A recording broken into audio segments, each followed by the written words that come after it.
আসসালামু আলাইকুম এভরিওয়ান, সবাইকে স্বাগতম মামুনি রান্নাঘরে। চলে আসলাম একটা মাছে ভাতে বাঙালির রেসিপি নিয়ে। আশা করি তোমাদের সবারই ভালো লাগবে। আর আমরা হচ্ছে বাঙালি, আর আমাদের মাছ ভাত না খেলে পেট ভরে না, তাই না? তো আজকে দুপুরে কাতলা মাছ ভুনা করেছিলাম, সেই রেসিপিটাই তোমাদের সবার সাথে শেয়ার করতে আসলাম। আসলে আমার সেভাবে শুধু ভিডিও করার জন্য স্পেশালি কোনো ভিডিও তৈরি করা হয় না। আমি প্রতিদিন বাসায় যা কিছু রান্না করি সেগুলোই তোমাদের সবার সাথে শেয়ার করি। তো সবার প্রথমে আমি মাছের পিসগুলোকে লবণ হলুদ মাখিয়ে রেখেছিলাম। তেলটা গরম হওয়ার পরে মাছটা ভাজার জন্য দিয়ে দিয়েছি। বেশি কড়া করে ভাজবো না, মাছটা হালকা করে ভাজবো। এক্ষেত্রে তোমরা যে যেরকম করে ভেজে খেতে পছন্দ করো সেরকম করে করতে পারো।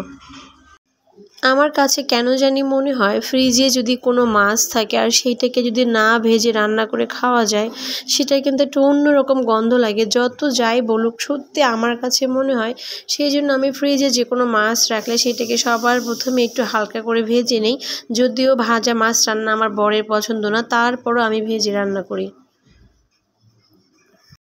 আর তোমাদের কাছে আমার একটা প্রশ্ন আছে, তোমরা এই কথাটা সত্যি কিনা বলিও তো, যে মাছ নাকি ভেজে রান্না করলে মাছের গুণাগুণ নষ্ট হয়, সঠিক যে গুণ সেই গুণটা নাকি পাওয়া যায় না, এটা কি সত্যি? তো আমি হালকা করে ভেজে মাছগুলো উঠিয়ে নিয়েছি এবং সেই মাছ ভাজার তেলেই দিয়ে দিব পেঁয়াজ কুচি। এখানে আমি পেঁয়াজ কুচির পরিমাণটা একটু বেশি করে দিয়েছি। আমি সবসময় এরকমই করি, মাছ ভুনা এবং ডিম ভুনাতে পেঁয়াজের পরিমাণটা একটু বেশি দিই, কারণ আমার এই পেঁয়াজগুলো দিয়ে পরে ভাত খেতে খুব ভালো লাগে। তো পেঁয়াজ দিয়ে দিয়েছি, পেঁয়াজটা আমি নরম হওয়া পর্যন্ত এবং হালকা লাল লাল হওয়া পর্যন্ত ওয়েট করব। তো এই তো এখানে আমি কাঁচা মরিচ পেঁয়াজ ও জিরা দিয়ে একটা পেস্ট করে নিয়েছি। পেঁয়াজের রঙটা যখন পরিবর্তন হয়ে আসবে তখন আমি এই পেস্টটা এখানে দিয়ে দিব।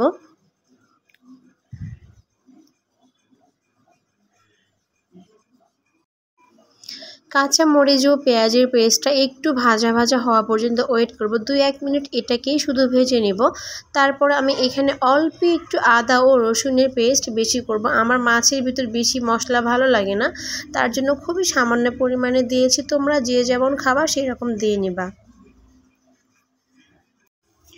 আমি কোনো রকম পানি ছাড়াই এই মশলাটাকে একটু ভালো করে ভেজে নেব, যাতে আদা রসুনের কাঁচা গন্ধটা লাগে না। তো এরকম ভাজা ভাজা হয়ে গেলে মশলাটা কষানোর জন্য আমি পানি দিয়ে দিব পরিমাণ মতো।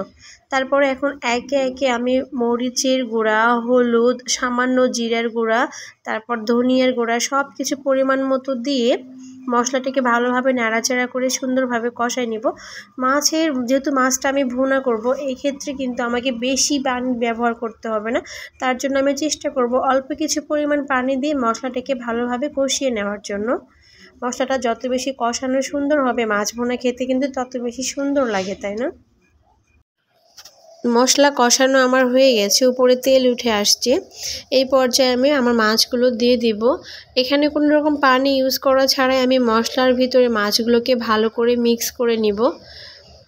মিক্স করে নেওয়ার পর আমি 2 মিনিটের জন্য মিডিয়াম আঁচে এটাকে ঢাকনা দিয়ে রেখে দিব, কোনো রকম পানি ছাড়া, যাতে মশলাটা সব কিছু মাছের ভিতরে ভালোভাবে প্রবেশ করে আর কি।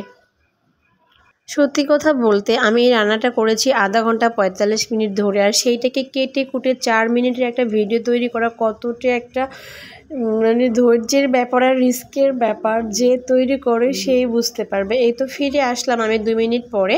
এখন আমি পরিমাণ মতো পানি দিয়ে দিয়েছি মাছের ভিতরে। আপনারা যেরকম গ্রেভি খাবেন, যেরকম ঝোল খাবেন সেই রকম পানি দিতে পারবেন। আর আমার মাছ ভুনাটাতে আমি বেশি রকম ঝোল খাবো না, তার জন্য খুবই যতটুকু প্রয়োজন ততটুকু পানি আমি দিয়ে দিয়েছি। পরিমাণ মতো পানি দিয়ে দেওয়ার পরে আমি এটাকে ঢাকনা দিয়ে 7 থেকে 8 মিনিট রান্না করব মিডিয়াম হিটে, তাহলে রেডি হয়ে যাবে আমাদের কাতলা মাছের ভুনা। তো ফিরে আসলাম 7 থেকে 8 মিনিট পরে। এই তো দেখেন গ্রেভিটা একটু শুকিয়ে গেছে, হালকা হালকা গ্রেভি এরকম রয়েছে। আমি মাছ ভুনাটাকে ঠিক এরকমই রাখতে চাইছিলাম। বেশি একটা ঝোল হলে আমার মাছ ভুনা খেতে ভালো লাগে না। মাছের ঝোলে রান্নার ব্যাপারটা আলাদা, আর ভুনা রান্নাটার ব্যাপার আলাদা। এইরকম একটা বড় মাছের পিস এবং সাথে একটু হালকা মশলা এবং পেঁয়াজগুলো নিলেই কিন্তু ভাত খাওয়া হয়ে যায়, তাই না?